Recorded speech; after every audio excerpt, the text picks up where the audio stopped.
Hey guys, this is Goku, and on this channel we talk about poker and ideas that can improve your life. So if you're interested in that, go ahead and click the subscribe button because I'll be honored to have you here. Today we're gonna jump into Poker Snowie and we're gonna continue exploring the hands that we've imported in our last session. We're going through the blunders that we made, and during the last session we analyzed 6 of them, and now we're gonna go through another 6 or 7, and hopefully it will be fun. So the first one that we've got is this one. Let's go back. Once again, we've got a really nice stack of, well, over 400 big blinds on 400 and 800 blinds with ante 100. And once again, because in the previous session, if you watched it, we also had a few spots like that where we had a huge stack in a tournament. So I'll just repeat that. In spots like that, you can afford to take bigger risks. You even want to take bigger risks because you cannot get eliminated. None of these people have even half of your stack. So you're happy to gamble a little, I would say, and keep your stack big because it gives you a huge advantage of putting big pressure on your opponents who are making the decisions for their tournament life and you're not. So here we have 7-10 suited on the big blind. We see the middle position player opening to 2 BBs, and we call, and we see the flop of 8, 9, 10 with a heart. So we hit top pair with an open ender and a backdoor flush draw. We decide to check it, which is of course fine. The pre-flop raiser continues for a third pot bet, which we call. This is all normal. And here we check on the turn, on the which is a 3 of spades. The pre-flop raiser overbets the pot, bets 9k to a pot of 7.3, and we fold it. And we fold our hand, which is a little bit interesting here. I wasn't expecting that. And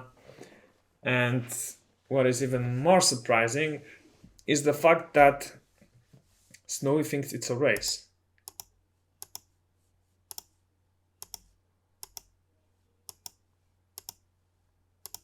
Which is really interesting.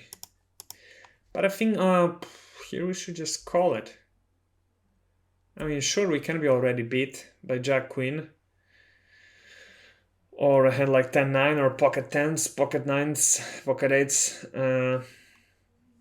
or 6-7. Well, 6-7 maybe not, but he may have some of them. I don't know. But still, I think it's a little weird that we folded here. But we did, so that's it for this one. Let's go to another one. We've got a 2.68 big blind error.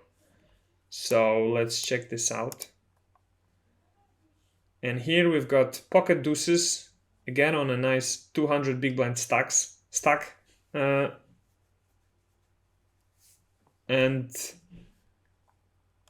the blinds are 1k, 2k with ante 250. And we see that actually we are again the biggest stack on the table. So we open a little bit loose with pocket deuces. It's not a hand that you should really open. You can go here to pre-flop advice what the Snowy is opening with. And we see that even with pocket 7s, Snowy is only opening here 51% of the time. And pocket 6s, 5s, and lower pocket pairs, it's not opening at all. So, yeah, this is a loose open for sure. But like I said, if you've got a nice stack, you're the big stack on the table, then you can definitely afford to loosen up a little bit. And that's what we're doing here. But the big blind decides to shove on us with ace-jack off. And we decide to call it, and yeah, the call here is actually a 2.68 BB mistake. One player re-raise you by a substantial amount. That reduces your pot odds, and you should fold a big part of your range, including the hand you are holding. You need at least 6-6 to call. And I agree with that. We're, taking a very unnecessary risk here with pocket deuces. Because he's got, all the other pocket pairs, and he's got us not in a great spot. We're actually calling and hoping we will have a coin flip. And it actually turns out to be a coin flip, but this is too loose. You should not play like that. But yeah, we get lucky, actually, and we win the pot, which is also often what happens when you're the big stack and you're pushing players around, and you get some luck. That's a great feeling in tournaments. But let's go to another one. I think this will be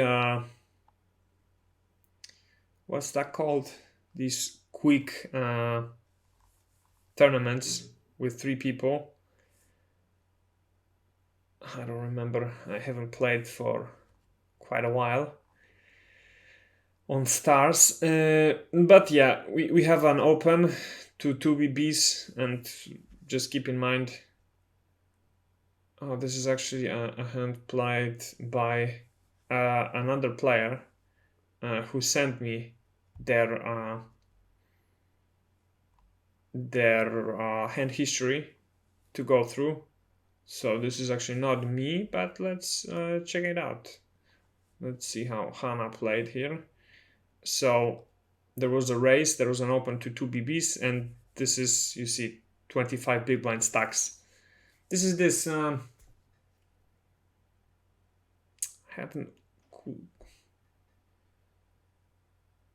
these tournaments on stars where you which start like a gamble. You can draw a big $10,000 pot and play for $10,000, but if you don't, then you just play for the normal, I don't know, $10, $20, $50 or something.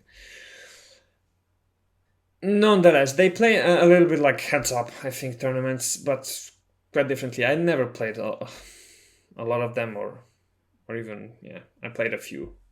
But nevertheless, we see a call on the small blind. And Hannah raises here to 60, which is a weird play. You should just call here and not reopen the betting. But Hannah does it here, and that allows this dealer player to raise all in, and Hannah calls this, which is wrong for sure, because no point calling this with ace 4. And that's it for a hand, actually. Let's go to the next one. Again, this is Hannah's hand. So here we have a raise, and Hannah folds, obviously, on 5 big blind effective stacks. You cannot fold 6s. You just cannot. It's a bad play, so you should not do that. Again, Hannah's hand. 50 100. This is again 5 big blind effective stacks. We're shoving ace 4 100% of the time. We should not be calling it here, but Hannah called it. The preflop player raised, and again Hannah just called the raise. Well, Snowy says it's good, but I disagree. This should just be a shove. You cannot, call 3 big blinds, leave yourself 2 big blinds, and then fold on the flop.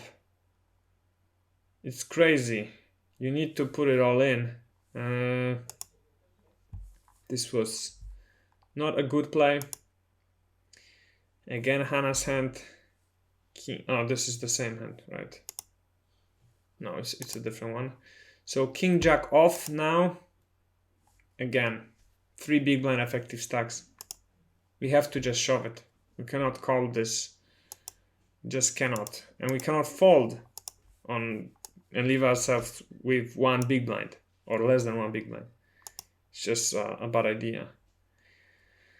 Once again, Hannah's hand, ace-3 off. We see the button opens for 3 BBs. Small blind shoves. Hannah calls with ace-3. I don't like this. I would just fold here ace-3. I mean, we have an open and a re-raise. We fold a hand like ace-3 on 22 big blinds. We should fold it easily. But Hannah caused it, and it's wrong, of course. Okay, next one. Again, Hannah's hand. Here we have queen 4 off. And the small blind. No. The button calls. Small blind re-raises to 6 BBs. Hannah calls it. Back call. Queen 4 off. Should be a fold here. And the button calls as well. On the 10 king queen, the small blind checks. Hannah shoves all in, which is actually not that bad. I mean, comparing all the previous hands and decisions, a shove here is not that bad. But yeah, we're shoving into 2 players, so it's not great either. And yeah, we get called and we lose. Again, Hannah's hand on these 3-handed tournaments. 7-9 of diamonds. Small blind calls. We check. And small blind shoves on the flop. And Hannah folds here. And this I actually like. I think.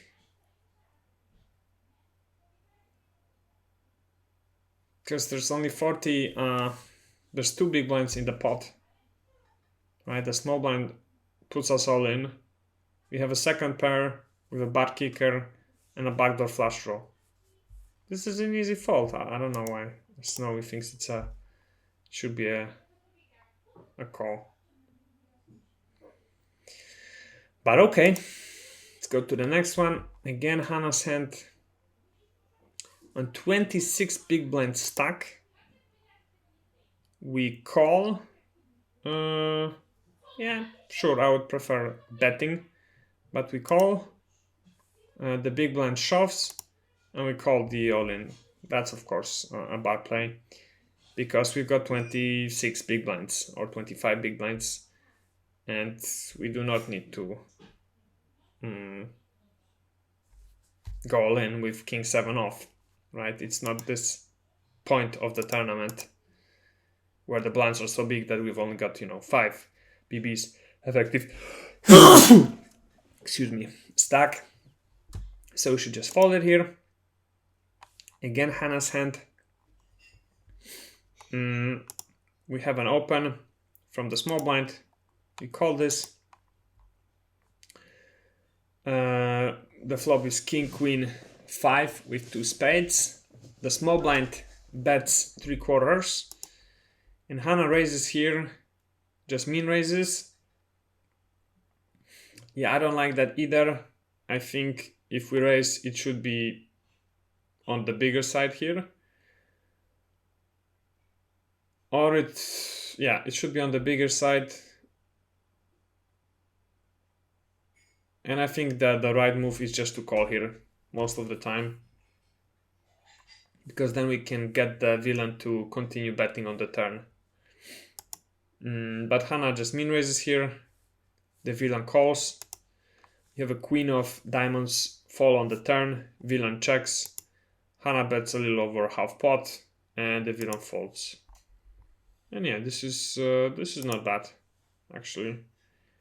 But yeah, calling here pre-flop also is a bad play. We should 3-bet more often than not.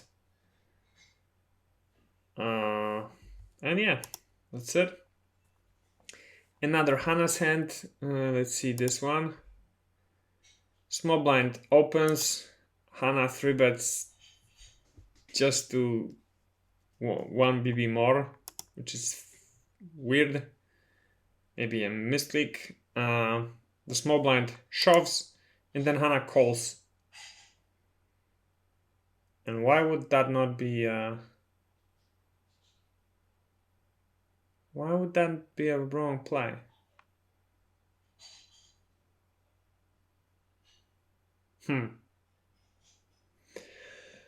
Interesting. Yeah, with this I disagree. We've got 25 BBs, we've got ace queen, and yeah, these tournaments, they're crazy. The blinds go up very quickly, so there's not a lot of hands to play here, and yeah, I'm totally fine with shoving ace queen here, but it turns out we actually lost to 3-7. Which also sometimes happens. Another Hannah's hand. 10-20 big blinds. Hannah opens for 2 BBs. Gets re-raised and folds. King queen off. Which, yeah, I don't think she should do, because of the reasons I mentioned in the previous example. These tournaments are just super quick, and you know, Snowy says that thinking about this as if it was a cash game, right? One player re-raises you by a substantial amount that reduces your pot odds, and you should fold a big part of your range. However, the hand you are holding is quite strong, so you should have called. Jack 10 off is also a call. And yeah, makes sense. Let's go to the next one. Again, Hannah's hand. Blinds are 15-30. Hannah's got 22 BBs and just calls with king 5 suited. It's fine. We should mostly open, but we can also sometimes limp. This hand heads up. The big blind raises and Hannah calls. And Snowy thinks it should be a re-raise. I don't agree with that. I wouldn't do a re-raise here ever. But like I said, this is based on the fact that it's a sit-and-go tournament and not a cash game.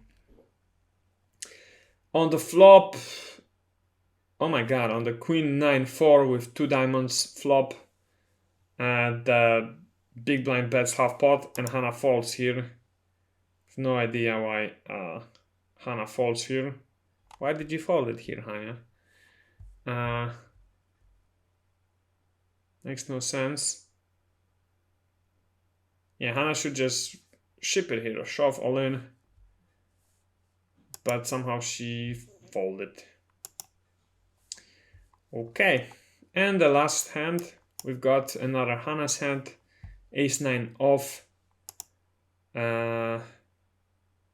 Dealer raises to 2 BBs.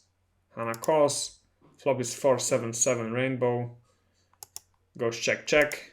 On the turn, 10 of spades. Hannah decides to bet 1 BB. And the villain calls. And this bet is bad because we should just check here 100% of the time. And on the deuce of diamonds on the river, Hannah bets 1 BB once again. And you can see Snowy is just checking here 100%. And the villain re-raises this to 190 and Hannah folds. This is correct, I think, but Yeah, we should not be betting here. We should just be check calling perhaps a lot of the time. And yeah, that's it. So we actually need to make sure that we do not include Hannah's hands here, because it messes up with our EV and everything.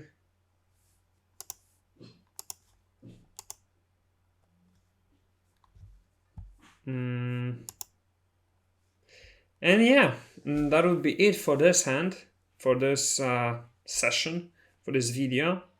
In the next one, we're gonna continue on, and we're gonna try and analyze which ones. I think probably these three, right? Because we've gone through these 900 hands and through these 400 hands, and we've got these three left. So we're gonna go through them. Stay tuned for that. Thank you very much for watching. If you stayed this long, please leave a comment. Just write GTO or ask any question that you might have. I'll be happy to answer them. And we'll see you guys in the next one. Bye.